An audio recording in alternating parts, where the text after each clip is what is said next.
ആം ഗും ഗുരുഭ്യോ നമഃ. ഏവർക്കും പ്രണാമം. നമുക്ക് ശ്രീകൃഷ്ണചരിതത്തിലേക്ക് തന്നെ കടക്കാം. ഉദ്ധവർ പറഞ്ഞു, പ്രഭോ, ബഹു ജന്മ വാസനയാൽ ശരീരാഭിമാനം പ്രബലമായിരിക്കുന്നു. ആ സ്ഥിതിക്ക് ദുർജനങ്ങളുടെ ഉപദ്രവങ്ങൾ ക്ഷമയോടെ സഹിക്കാൻ വളരെ പ്രയാസം തോന്നുന്നു.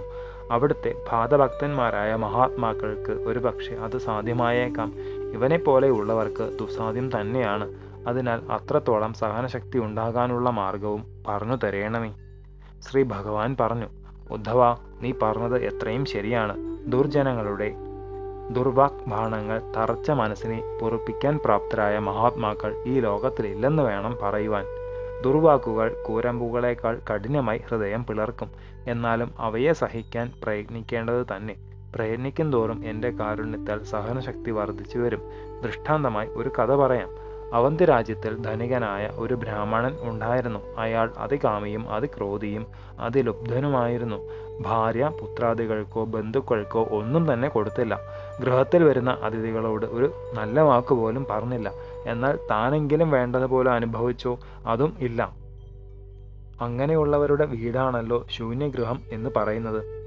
യക്ഷനെ പോലെ ധനം കെട്ടിവെച്ച് ധർമ്മം ചെയ്യാതെയും അന്യർക്ക് കൊടുക്കാതെയും താനും അനുഭവിക്കാതെയും ഇരുന്നതിനാൽ അവന് ഇഹലോകവും പരലോകവും നഷ്ടമായി. ആ ശുദ്രബ്രാഹ്മണനിൽ നിന്നും വേണ്ടതൊന്നും തന്നെ കിട്ടാത്തതിനാൽ ഭാര്യപുത്രാദികൾ അനുസരിച്ചില്ലെന്ന് മാത്രമല്ല, അവനെ ദ്രോഹിക്കുകയും ചെയ്തു. മാത്രമല്ല, ഗൃഹസ്ഥന്റെ മുതലിന് പഞ്ചയജ്ഞം മൂലം അവകാശികളായ ദേവന്മാരും ഋഷികളും പിതൃക്കളും അതിഥികളും അവനോട് കോപിച്ചു. തന്മൂലം ധനമെല്ലാം നശിച്ചു തുടങ്ങി. ജ്ഞാതികളും കള്ളന്മാരും കുറെ കൈക്കലാക്കി. അഗ്നിബാധയും വെള്ളപ്പൊക്കവും മൂലം കുറെ നശിച്ചു. ബാക്കിയുണ്ടായിരുന്നത് അധികാരികളും പിടിച്ചെടുത്തു. നിർധനനായതോടുകൂടി സ്വജനങ്ങളും കൈവെടിഞ്ഞു. ഇങ്ങനെയൊരു ദുരവസ്ഥ വരുമെന്നും അവൻ വിചാരിച്ചതേയില്ല. ദുരന്ത ചിന്തയ്ക്ക് വിധേയനായിട്ട് ഇടനെഞ്ച് പൊട്ടി ദീർഘശ്വാസം വിട്ടുകൊണ്ട് ആ ഹതഭാഗ്യൻ കണ്ണീരൊഴുക്കി കരഞ്ഞു. ആ മഹാസങ്കടാവസ്ഥയിൽ ഏതോ പൂർവ്വ പുണ്യവിശേഷം കൊണ്ട് അവനും ഭഗവത് കൃപയാൽ ശോഭനമായ വൈരാഗ്യമുണ്ടായി. ഇപ്രകാരം ആത്മകഥം ചെയ്തു. അഹോ കഷ്ടം! ധനം സമ്പാദിക്കാൻ ഞാൻ എന്ത് പാടുപെട്ടു! എന്നിട്ടോ ഒരു കാശ് പോലും എൻ്റെ സുഖത്തിനായോ ധർമ്മത്തിനായോ ചിലവാക്കിയില്ല. എൻ്റെ പ്രയത്നമെല്ലാം നിഷ്ഫലമായി. എന്നെപ്പോലെയുള്ള നീചന്മാർക്ക് ധനം ഒരു സുഖവും നൽകുകയില്ല. ജീവിതകാലമെല്ലാം ധനം കൂട്ടിവെക്കാനും സംരക്ഷിക്കാനുമുള്ള ക്ലേശം കൊണ്ട് കഴിയും. മരണശേഷം നരകവാസവും അനുഭവിക്കണം. ഒരുവന് എന്തെല്ലാം ഗുണങ്ങളുണ്ടെങ്കിലും കിട്ടിയതൊന്നും പോരാ പോരാ എന്ന ലോഭം അല്പം ബാധിച്ചാൽ മതി. അത് വെള്ളക്കുഷ്ഠം പോലെ സർവനാശം ചെയ്യും. ധനം സമ്പാദിക്കാൻ കഠിനാധ്വാനം, കൈവശം വന്നാൽ വിചാരം, കള്ളന്മാരെക്കുറിച്ച് ഭയം, പരിപാലിക്കാൻ ബഹുപ്രയാസം, ചിലവ് ചെയ്യുമ്പോൾ കുറയുന്നല്ലോ എന്ന വേദന, നശിക്കുമ്പോൾ തീരാ ദുഃഖം. ഇങ്ങനെ ആദ്യന്തം അർത്ഥം കൊണ്ട് അനർത്ഥം തന്നെ.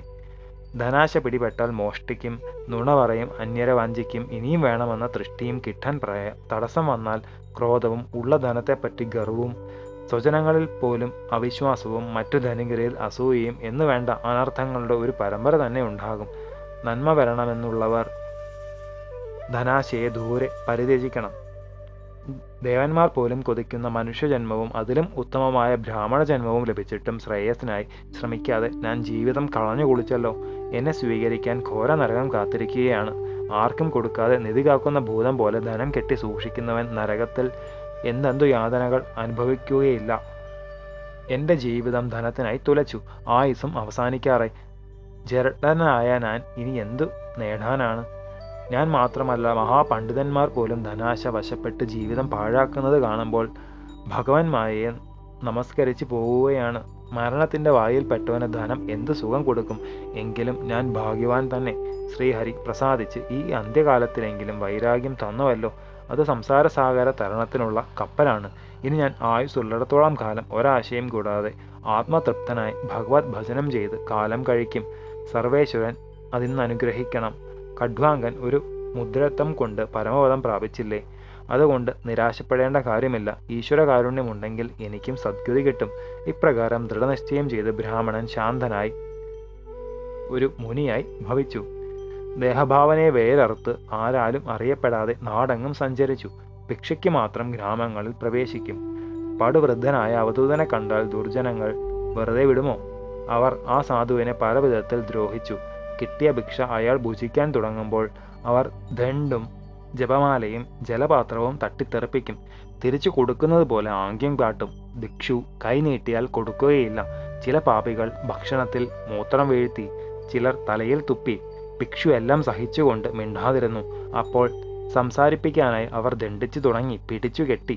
കള്ളൻ ധർമ്മവേഷം കെട്ടി നടക്കുന്നു. വീട്ടിൽ നിന്നും പുറം തള്ളപ്പെട്ടപ്പോൾ തെണ്ടി തിന്നാനായി ഇറങ്ങിയിരിക്കുകയാണ്. ഭയങ്കരൻ ഒരക്ഷരം മിണ്ടുന്നില്ലല്ലോ എന്ന് പരിഹസിക്കും.